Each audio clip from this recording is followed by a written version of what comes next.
Everyday Superpower, where we talk body language, non-verbal communication, game, human relationships, dynamics, and everything in between. Oh, I've got some game or lack thereof for you today, and I'm just going to say this. If you subscribe to a particular ideology, such as the red pill, the black pill, or if you're a normie, or so they say, and you believe in what may be perceived as the blue pill, you're blue-pilled. You're right either way. All of these different perspectives and space for discussions, they're all right in the realm of attraction and creating relationships, intersex relationships, most definitely. Most definitely. Because there's not one particular viewpoint or perspective when it comes to the differentiation of this philosophy that is incorrect, or at least the foundational speaking points. People say, oh, you're blue-pilled, as if that's some sort of disrespect. So let's start there. People might say the blue pill is where somebody starts before they get red-pilled. They live in la-la land before they find the truth, okay? Before they know about the nature of a woman or all of this negative stuff, because most people fall into this realm, what is entitled red pill rage, because they just start getting angry and feeling some sort of negative way towards the way human nature is and our biological hardwiring. But with that being said, to be blue pill, to believe in marriage, isn't a bad thing. I mean, as far as the government is concerned and their handings in it and this, that and the third, and you can talk about statistics and talk about let's be real, that generally speaking, the men that are against marriage, for the most part, they're not pulling anything anyway, and they'll give up on that idea when they meet somebody who they find valuable and gives them time. Because most of these people who speak on how this is that is bad and this, that and the third, they're not getting it anyway. Truth be told, that's in the real world. I mean, when it comes to people making tons of money off of YouTube telling you this, that and the third, that might be different because they're making a couple of quid in. Maybe they have a little bit of a selection, and it genuinely makes sense for them to stay in the dating market and mess around a bit. But when the time comes, most of these people fall flat on their face. They just generally don't have any access to women. So they sort of cry about marriage and whatnot. Me personally, I've not looked into it, nor are in the space to know about marriage. But one particular component I believe is valuable is the fact that it's good for the child. And I think that childbearing and I think essentially that is the undercurrent and the drive of most of our communications and why we do the things we do and how society works. I think that is the real undercurrent, and the biological purpose is us, if you were to subscribe to an evolutionary standpoint, that is the be all and end all. Even if you say I don't want children, right, that's completely fine, but you still want to do this thing, and that thing, unless you're just like some bum who just doesn't want to do anything whatsoever and just happens to get depressed for some particular reason. Why, you may ask? But your imperative is to procreate with women, and that is what brings you both together as man and woman. So that marriage, if that works as a, if that works as a safety guard for the safety of that child, if that correlates with that woman understanding that, yes, you are sort of domesticated, you're tied in, it might be somewhat unnatural for a man. But this entire game is a balance of dominance and submission, and that's the thing, that's the differentiation, because when it comes to the red pill, they'll give you facts in regards to a woman's nature. They'll say it's detrimental for a man to be in this position, and that might be the case, that might wholeheartedly be the case, right? But with that being said, the downside to the red pill is also that they're going to say you have to be 100% dominant 100% of the time, and let's be real, that's not the case. That is not true. The dynamic continuously fluctuates. There's so many variables and factors from second to second to second of the day to perspective and perception of that particular moment, depending on who you are and where you're perceiving that moment and what you are applying and projecting onto that moment. It goes so much more deeper, and an understanding of the balance is the real important red pill you need to take from it once you start to perceive the different viewpoints from all of the parties involved, from all of the different pills, alright? Understand that, the blue pill, you know when the people say ignorance is bliss? Why can't I go through life and get myself married and maybe have a divorce down the line, but have a child that then continues on my genes, and then I just learn from my mistakes and I go upwards and onwards? Why have I got to have some man who has got no consistency in his life, who seems to be very bitter for some strange reason, who seems to hate women, although he's obsessed with them for some strange reason? It's almost a little bit fruity, you know what I mean? Why am I going to have that person dictate what I can do with my relationships and why I'm wrong, even though I've established a clear communication and value in this relationship, whereas you're struggling to do so because you're so het up on the idea of lay counts and developing big numbers and developing no real relationship with anyone, and yet you sit there crying about women. It's bizarre. It's completely bizarre. Who are you trying to prove yourself to, right?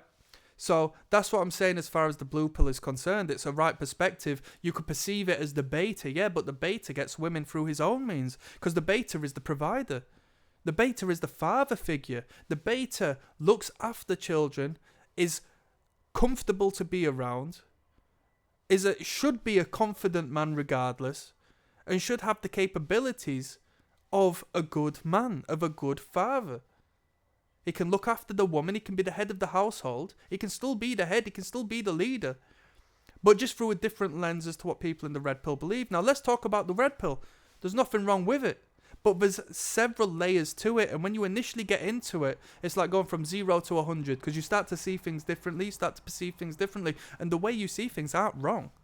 They aren't wrong, but you need to settle down, understand it, and reapply it to yourself. You can't change the world around you, but you can change who you are and how you choose to understand your path and purpose and so forth. The red pill will say, get yourself in shape. It's not a negative thing, is it? Get healthy, yeah. Go make some money, yeah. Why the hell not? Because these all add up to becoming a more valuable man in the eyes of society, but most importantly is the fact you will perceive yourself in that way, and they don't talk to you about that. They're too busy trying to express. And if you, yeah, I've got a little bit of a chip on my shoulder, because I think most of the people who talk about in that space, and most of the people who find influence in that realm, I don't think they go deep enough to actually have a valid viewpoint. Because this game is so much more than just a man has to be dominant and a woman needs to be submissive, and if that isn't the case, blah, blah, blah. And I, by default, am a high-value man because I've learned this theory of what a high-value man should be. And I've done a video on that. There's no such thing as a high-value man. The richest man on planet Earth has spent his time making money, so is void of what could be perceived as valuable in a separate realm. The high-value man is very insecure when the man who makes him feel insecure comes around, and trust me, that's the case. I associate with a lot of people from a lot of different backgrounds, and you see it manifest in anybody, anywhere. It's a time and scenario based situation and circumstance. We are all human, and we correlate and communicate in different ways, and that just quite simply is the way it is. So there's no problem with moving forwards and enhancing yourself, your perception, your understanding, but don't allow it to make you bitter, because if anything, it should make you feel enlightened. And I'm going to do a separate video. I'm actually going to make a note to continue on with this one, because red pill rage is a thing. I've got friends who experienced it, and if anything, I've had resurgences of it, so I'm not being judgmental here when I say this, because I've experienced it and I understand it myself. I've had a resurgence of it not so long back, because as I get older, women of my age, at the very least, come along for the ride, and they start to differ from what they used to be.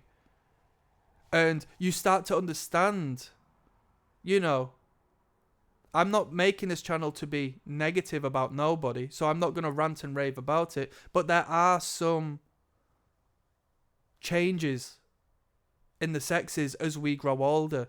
And for women, you start to find the disconnect as to where they become more entitled, yet have more baggage at the same time. And that disconnect just creates a uncomfortable individual to be with. And so you start to perceive them in a different manner. And you think, no wonder people would rather have a younger woman who doesn't come with that. You should at least have an understanding of who you are, but there's no accountability. But that's negative, and that spans into a different realm. This channel primarily is going to be around positivity and uplifting us as men, because that's what we need to do. We shouldn't sit around being bitter and hateful of people. That's a waste of our time. It's a waste of our energy. We'll lower our frequencies, and we will start to receive that as to which we set our sights on, and that's not right. I don't want to see more of that. So yeah, red pill rage. I experience, like I said, a resurgence as I get older and I start to see the entitlement and whatnot. So it is a thing, and it is understandable, but you should be enlightened that you can maneuver appropriately and avoid the pitfalls and the minefield that's set there before you, and you can have a happier and just more consistent life being out of the way, as opposed to being put in front of the gun 24 hours a day. Now, with that being said, we're moving on to the third pill, and that's the black pill. Now, the black pill's got a problem with everyone. Black pill doesn't like red pill. It says you're talking nonsense. It's genetic traits that are the be all and end all. I can improve myself to some extent, but you know what's it going to amount to if I was born with these genetic traits in comparison to the next man? And we have the whole looks maxing thing come from this, although it has a crossover to the red pill, no doubt. And just as the red pill's right, just as the blue pill's right, the black pill is right as well. There is a correct value with all of these principles and ways of looking at the dating market. Genetically speaking, if you're taller than the next man, yes, there's a biological highlight that works in your favor, given that was your case. But with that being said, genetics aren't the be all and end all, unless, you are heavily disabled or you've experienced, quite an unfortunate roll of the die per se when it comes to who you are. There's still ways around it, and height being one. There's a lot of great short artists, because I like music, and I'm thinking of rappers in particular. There's a lot of great short artists who have invested maybe what they lack in height to their artistry and their quality of work, and that on a spiritual realm manifests an attractive pull above and beyond any sort of genetic makeup.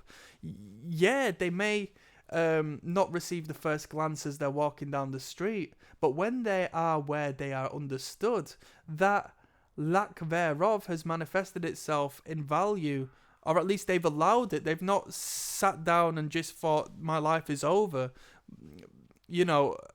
let's blame everything outside of my control. They've sat down and maybe been uncomfortable about it, and so had to work extra hard in a specific area as to where the person who's been genetically gifted hasn't had to do so. And now he's moved onwards. He's developed and established momentum above and beyond the next person who has had it given to him on a plate, and now the shift has begun. There are biological reasons as to why women find men attractive in different ways. The height thing, we perceive height with a lot of positive connotation. So when we say get off your high horse, it means you're looking down on me. When we look down on someone, we're looking down on them. When we say we pedestalize someone, it's because they're up and above. When we look at a hierarchy, it's up and above. The power goes upwards. It don't go downwards. Top of the tables, top of the morning. Top and bottoming in a homosexual sense. One's the dominant entity, one's the submissive entity. What else have we got? The upper hand. It's the powerful, in non-verbal communication, it's the upper hand.